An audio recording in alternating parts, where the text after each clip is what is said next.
বয়সটা ১৪, আইপিএলে করেছেন ৩৫ বলে ১০০, তাও আবার রাশিদ খানকে ৬ হাঁকিয়ে পূর্ণ করেছেন সেঞ্চুরি। এতে পুরো ক্রিকেট বিশ্ব যখন তার প্রশংসায় পঞ্চমুখ, তখন বাদ যায়নি তার রাজ্যের মুখ্যমন্ত্রীও। তার জন্য পোস্ট করেছেন এবং রাজ্য সরকারের পক্ষ থেকে লাখ টাকা পুরস্কারের ঘোষণা দিয়েছেন। আরও শুনুন প্রতিবেদনে। বয়সটা খাতা কলমে ১৪ বছর, কারো কারো মতে এত কম হবার কথা নয়, আরও ২-৩ বছর বেশি হবে হয়তো।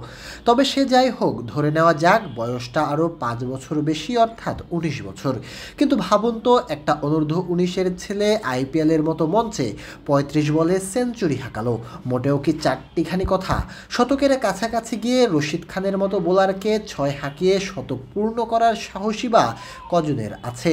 অবশ্য বিশ্ব ক্রিকেটের আলোচিত এই পোস্টার বয় নজরের বাহিরে নয় বিহারের মুখ্যমন্ত্রী নীতীশ কুমারেরও।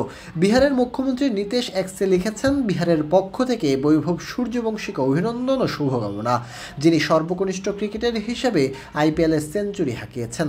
কঠোর পরিশ্রম এবং প্রতিভা দিয়ে তিনি ভারতের ক্রিকেটের নতুন আশা হিসেবে আবির্ভূত হয়েছেন, তার জন্য সবাই গর্বিত। সেই পোস্টে নীতীশ আরও লিখেছেন, ২০২৪ সালে বৈভব তার বাবার সঙ্গে আমার দেখা হয়েছিল। আইপিএলে তার অসাধারণ নৈপুণ্যের পর আমি তাকে ফোনে অভিনন্দন জানিয়েছি। রাজ্য সরকারের পক্ষ থেকে ১০ লাখ রুপি পুরস্কারও দেওয়া হবে। ৩৫ বলে বৈভব সেঞ্চুরি করেছেন, যা আইপিএলে দ্বিতীয় দ্রুততম সেঞ্চুরি ও ভারতীয়দের মধ্যে দ্রুততম। আইপিএলে ভারতীয়দের দ্রুততম সেঞ্চুরির আগের রেকর্ডটি ছিল ইউসুফ পাঠানের।